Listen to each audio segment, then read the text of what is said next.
नमस्कार, मैं हूं आपके साथ शिवानी तिवारी। आप सभी का स्वागत है हमारे खास प्रोग्राम बैठक में, जहां हम हर हफ्ते एक नए मुद्दे को लेकर जनता के बीच पहुंचते हैं और उनकी राय जानते हैं। इस बार बीजेपी ने लोकसभा चुनाव 2024 में अब की बार 400 पार का नारा दिया था। दरअसल बीजेपी ने एनडीए के घटक दलों के साथ मिलकर 400 से अधिक सीट जीतने का लक्ष्य रखा था। बावजूद इसके बीजेपी 400 पार तो क्या अपने पिछले रिकॉर्ड को भी कायम नहीं रख पाई। आपको बता दें, इस चुनाव में बीजेपी को 240 और एनडीए गठबंधन को 293 सीटें मिली हैं। सरकार बनाने के बाद भी बीजेपी के अंदर हार की समीक्षा की जा रही है कि आखिर बीजेपी को इतनी कम सीटें क्यों मिली। ऐसे में बीजेपी और उसके सहयोगी दलों में भी सुगबुगाहट शुरू हो गई है। कुछ नेताओं का यहां तक कहना है कि बीजेपी और एनडीए की हार की वजह से 400 पार का नारा ही है। बैठक में इसी मुद्दे को लेकर हम पूर्वी दिल्ली के गांधीनगर, कृष्णनगर और विश्वास नगर की जनता के बीच पहुंचे और उनसे जाना कि क्या बीजेपी ने 400 का टारगेट तय करके गलती की थी और क्या इससे बीजेपी को नुकसान हुआ है। लोकसभा चुनाव 2024 के नतीजे आ चुके हैं और एनडीए गठबंधन ने केंद्र में 293 सीटों के साथ अपनी सरकार बना ली है। वहीं इंडिया गठबंधन ने 234 सीटों पर जीत हासिल की है। ये आंकड़े एग्जिट पोल के नतीजों और चुनाव विश्लेषकों के अनुमान से काफी अलग है। जनता का ये मानना है कि 400 पार के नारे को समाज ने अहंकार के तौर पर लिया, जिसे विपक्ष ने भी मुद्दा बनाकर लड़ा कि ये संविधान बदल देंगे, क्योंकि जिसने भी पार्टी का नारा लिखा उसने यह नहीं बताया कि 400 पार आखिर क्यों। विपक्ष का मुद्दा बनाने में कामयाब रहा और उसने बीजेपी को जबरदस्त टक्कर और झटका दिया। वहीं पूर्वी दिल्ली की जनता का कहना है कि बहुमत से लोकसभा क्षेत्र में बीजेपी कार्यकर्ताओं उम्मीदवारों के मन में यह भी आ गया था कि बीजेपी तो जीत रही है और 400 पार सीटें आ जाएंगी, लेकिन वोट की ताकत जनता के हाथ में थी और उन्हें 240 पर ही रोक दिया गया। देखिए, उन्हें सदमा भी लगाया है और वो परेशान। और ये चीज़ ना, जब इनके गठबंधन की मीटिंग थी उस समय सबके चेहरे क्या थे, सब मीडिया की उस पर हमने देखा है। और पहली बार ऐसा हुआ है कि किसी ने सरकार बनाई है और सरकार बनाकर भी वो दुखी हैं, क्योंकि उन्हें खुद को नहीं पता कि ये सरकार कितने दिन चलेगी। तो और सरकार कैसे बनी है वो हम जानते हैं। जो दावा कर रहे थे 400 पार का, वो आज बहुमत के पास नहीं पहुंच पाए हैं। उन लोगों से हाथ मिलाया हुआ है जो उनकी विचारधारा के बिल्कुल विपरीत हैं। नायडू जी ने जिस बात पर मोदी जी चुनाव लड़ रहे थे कि हम अल्पसंख्यक लोगों को वो आरक्षण नहीं देंगे, नायडू जी ने अपने घोषणा पत्र में बिल्कुल क्लियर कहा हुआ है कि हम 4% मुसलमानों को आरक्षण देंगे। तो इनका तालमेल कैसे बैठेगा। एक जनगणना, जो जातिगत जनगणना है, उस पर नीतीश जी का सीधा स्टैंड है कि वो उसके पक्ष में है और मोदी जी की सरकार उनके पक्ष में नहीं है। उनके साथ कैसे गठबंधन बैठेगा। तीसरी बात, दिल्ली में क्या नुकसान हुआ, दिल्ली में क्या वजह रही, क्या दिल्ली में जो नारा था राम को लाए हैं उनको लाए, वो नारा चल गया, अलग अयोध्या में हारे? जी नहीं, मुझे नहीं लगता, क्योंकि इस नारे से ही बीजेपी को सबसे ज़्यादा नुकसान हुआ है। क्योंकि सनातन धर्म में आस्था रखने वाला हर व्यक्ति ये मानता है कि हम लोग राम की वजह से हैं, हम लोग भगवान की वजह से हैं।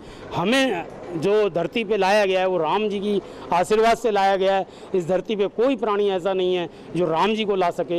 ये तो एक मंदिर बनने की प्रक्रिया थी जो कोर्ट के थ्रू हुई। मैं उस पर एक बात बहुत क्लियर बोलना चाह रहा हूँ आपके माध्यम से, सीसीएन के माध्यम से, कि कल ही गीता कॉलोनी के अंदर एक मंदिर तोड़ा गया है जो कोर्ट के आदेश पर तोड़ा गया है। मैं ये कहता हूं कि जब कोर्ट के आदेश पर राम मंदिर बना है तो उस मंदिर को बनाने का श्रेय जब भाजपा ले रही है, तो कोर्ट के आदेश पर जो मंदिर टूटते हैं उनका जो श्रेय वो कौन लेगा। तो उसका भी तो पाप इन्हीं को लगना है। बीजेपी का साथ क्यों देगी, उनकी तानाशाही 400 पार 400 पार, ऐसा क्या उन्हें मालूम था कि 400 पार हो जाएंगे। जनता ने जवाब दे दिया वो 240 पर आ गए। खुद मोदी जी कहते 10 लाख से जीतेंगे, 10 लाख से, वो खुद 1.5 लाख पर आ गए। और उनकी तानाशाही जो वॉशिंग पाउडर में उन्होंने अपने दूसरे दलों से आए हुए भ्रष्टाचार में लिप्त जितने भी, ये खुद भ्रष्टाचार में लिप्त आदमियों को पहले उनके खिलाफ बोलते थे, बाद में उन्होंने ही आके उन्हें टिकट दे दिया और उन्होंने ही सबको केस में बरी करा दिया सीबीआई ईडी से। तो उन्हीं को वॉशिंग पाउडर में धुलवा दिए सब। और अयोध्या में देखो, अयोध्या में कितनी बुरी तरह से हारे हैं। वहाँ समाजवादी पार्टी का एमपी जीता है। वो कहते हैं राम को हम लाए हैं, राम वालों को लाएंगे हम।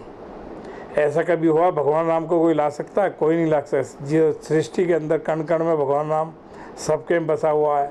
अच्छा, क्या टारगेट तय करना गलती थी बीजेपी की? हाँ बिल्कुल गलती है।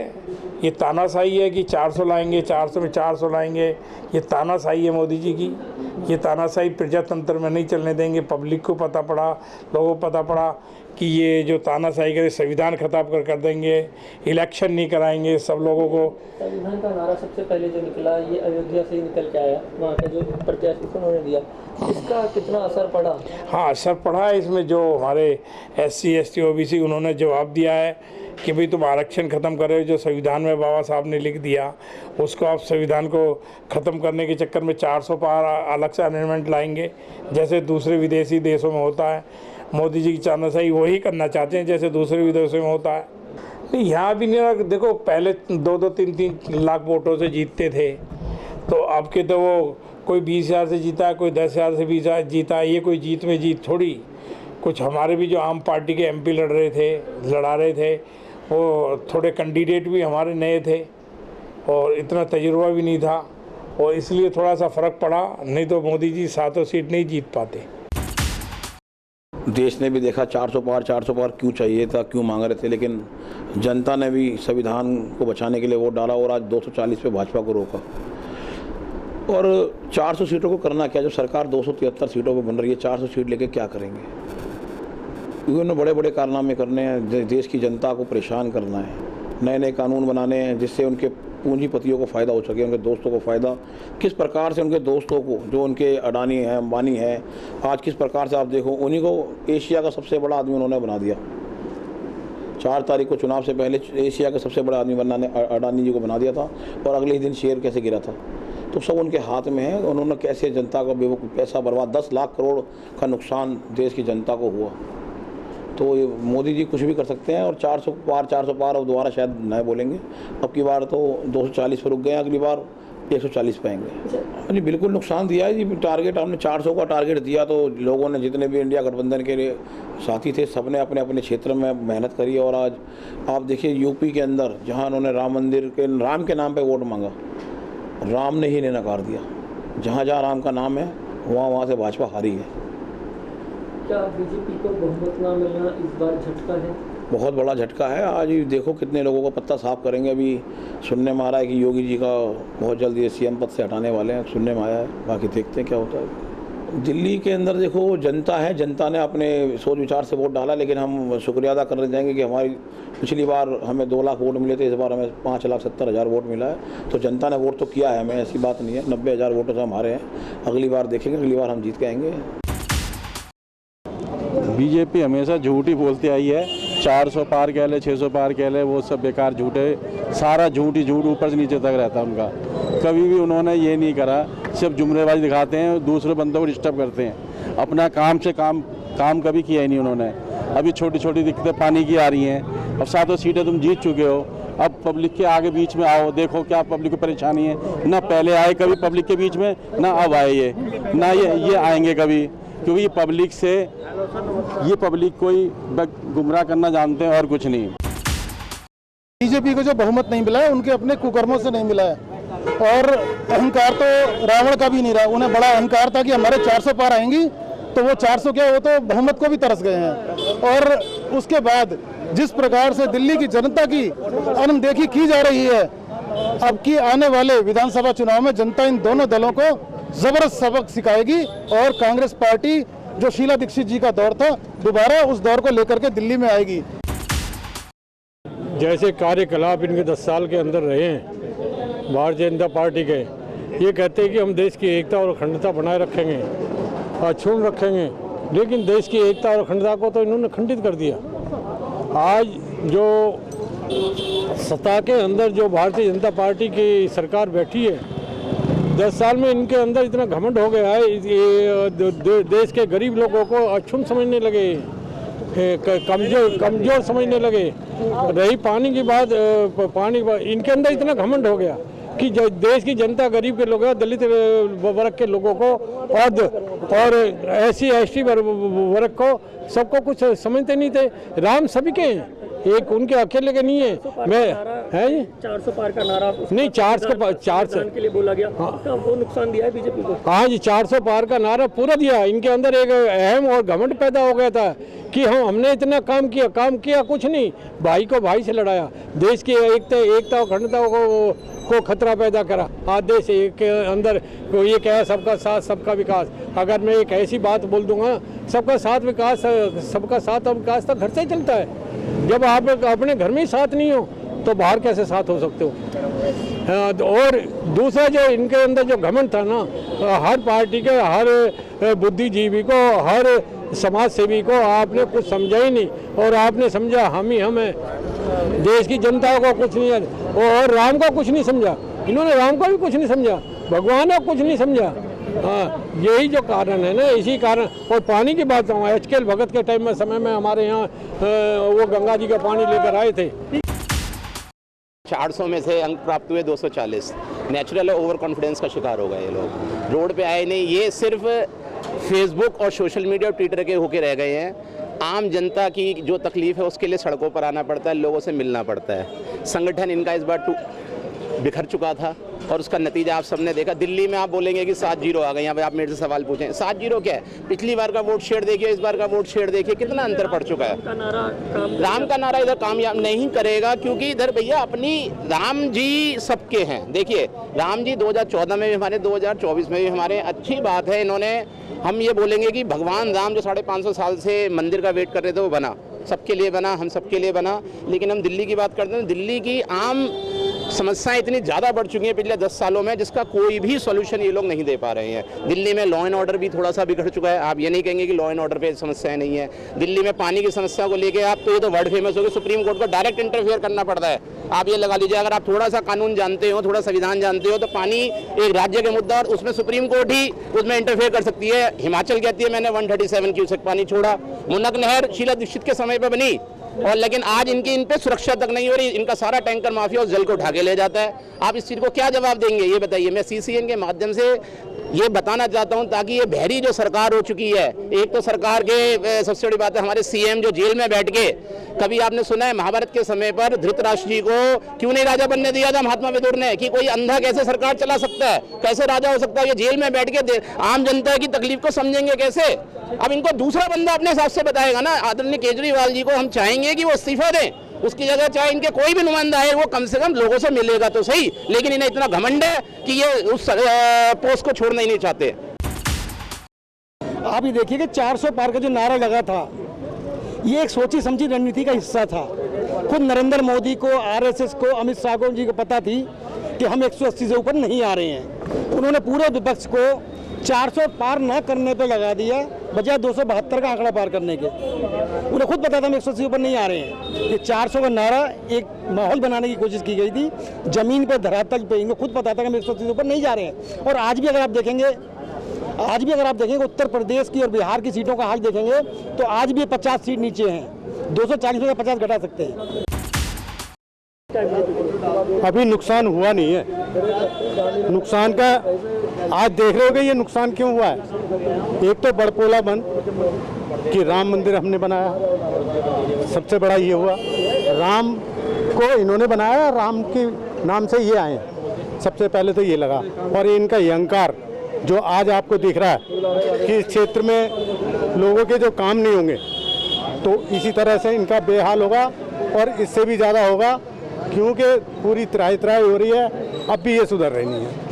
तो इसलिए इनको नुकसान होगा, क्योंकि ये जो है सिर्फ धर्म की पॉलिटिक्स में लोगों को आपस में भिड़ाते हैं और अपना वो करते हैं।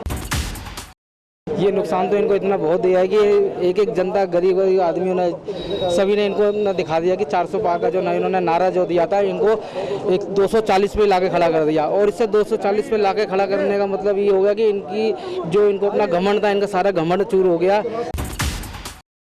क्यों इन्हें नुकसान हुआ है, वो उनके अपना घमंड ले डूबा। वो 400 वाली बात कर रहे थे ना, वो बेमतलब 400 वाली बात नहीं थी। लेकिन हमें उससे क्या लेना देना, हमें तो पब्लिक की परेशानी की आसी परेशानी है। दिल्ली में ऐसा क्या रहा कि फिर दिल्ली में 7 सीट वो नुकसान नहीं थी, दिल्ली में रिपीट कर गई? देखो दिल्ली की पब्लिक के मूड में क्या है क्या नहीं है, वो दिल्ली की पब्लिक राम मंदिर पे ले डूबी। पब्लिक के मूड में ये था राम मंदिर बन गया, लेकिन इन्हें ये नहीं पता राम मंदिर वालों ने उन्हें हरवा दिया। हमारे भी राम है, हम राम को नहीं लाए, राम हमें लाए हैं। वो कहते थे हमको लेके आए हैं, वो गलत है ना उनकी बातें। लेकिन आज की डेट में हमें ये है कि पब्लिक के लिए क्या परेशानी आ रही है। आज रोडें नहीं बन रही है, नालियाँ बंद पड़ी हुई हैं, कोई ध्यान नहीं दे रहा इन बातों के लिए। आज पानी की परेशानी, सबको परेशानी है। आज 3 दिन में पानी की परेशानी है। बड़ी परेशानी। हम टैंकर मंगवा गए, दिल्ली जल बोर्ड का धन्यवाद करते हैं कि उन्होंने हमारी सहायता करी। हमने हमारे कहने पर उन्होंने टैंकर भिजवाए और पानी के घर घर भिजवा रहे हैं। देखिए, पहली बात तो ये है कि कोई भी चीज़ हो, जब इंसान के अंदर मैं आ जाती है ना, तो मैं तो हमेशा टूटती है। कभी भी इंसान को मैं नहीं आनी चाहिए। गवर्नमेंट तो टूटा ही है, 100% टूटा है, ऐसी बात नहीं है। जो इन्होंने सोच रखा था कि इतना आएगा, इतना आएगा, इतना आएगा, तो ये किस छोटी से कह रहे थे कि हमारा इतना आएगा, वो तो कुछ भी नहीं आया ना। अब जो इनकी उम्मीद थी, उन्होंने उम्मीद से भी कम जो है इनके पास जो आया है, जिसकी वजह से विपक्ष को भी ज़्यादा पावर मिली है। और वो भी एक अच्छी बात है, ऐसी बात नहीं है, क्योंकि विपक्ष पावरफुल होगा तो वो भी, ये लोग भी सोच समझ के काम करेंगे, अपनी कमियों को देखेंगे, ताकि पब्लिक का भी भला आगे से हो सके जाके। मेन मकसद ये है कि पब्लिक का भला होता ही नहीं है, बस ये अपने अपने में चलते रहते हैं। तो ये चीज़ बहुत ज़्यादा ज़रूरी है मेरे हिसाब से जाके।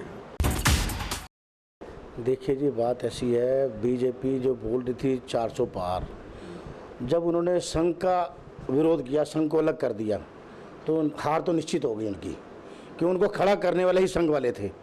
जब उन्होंने संघ का साथ छोड़ा तो फेल हो गए। और आप ये देख लीजिए, यूपी के अंदर अयोध्या में अयोध्या बनाया भगवान राम के नाम पर उन्होंने मुद्दा उठाया, इतना मुद्दा उठाया, राम ने फेल कर दिया। क्यों? जो वहाँ पर गरीब लोग वहाँ रहते थे, जिनके मकान तोड़ दिए, उनको मुआवजा तक नहीं दिया। हार तो निश्चित किया ना। आप ये सोच लीजिए, 900 लोगों को 900 से गुना कर दीजिए, हार निश्चित है जी। आपने उनका फायदा कहाँ सोचा? अपने लोगों को वहाँ बिल्डिंगें बनवा दी, रेस्टोरेंट बनवा दिए, होटल बनवा दिए। गरीब आदमी कहाँ जाए? गरीब आदमी आज भी भीख मांग रहा है, वो कहाँ जाए? भगवान राम ने ये थोड़ी ना कहा मेरा मंदिर बनाओ, इन गरीबों को उजाड़ दो। आपने देखा कि पूर्वी दिल्ली के ज्यादातर लोगों का कहना है कि बीजेपी को 400 पार के नारे से नुकसान हुआ है। ज्यादातर लोगों का यही कहना था कि जब बीजेपी ने यह नारा दिया कि अब की बार 400 पार, तो विपक्ष ने इसे हाथों हाथ ले लिया और इसको मुद्दा बनाकर वे चुनाव में उतरे। विपक्ष इसे मुद्दा बनाने में कामयाब रही और बीजेपी को नए इलाकों में इसका नुकसान भी देखने को मिला। ऐसे में ये कहना गलत नहीं होगा कि लोकसभा चुनाव से पहले ही अपनी सीटों का आंकड़ा सेट करने से बीजेपी को नुकसान हुआ है। फिलहाल आज के बैठक प्रोग्राम में इतना ही। देखते रहिए CCN लाइव।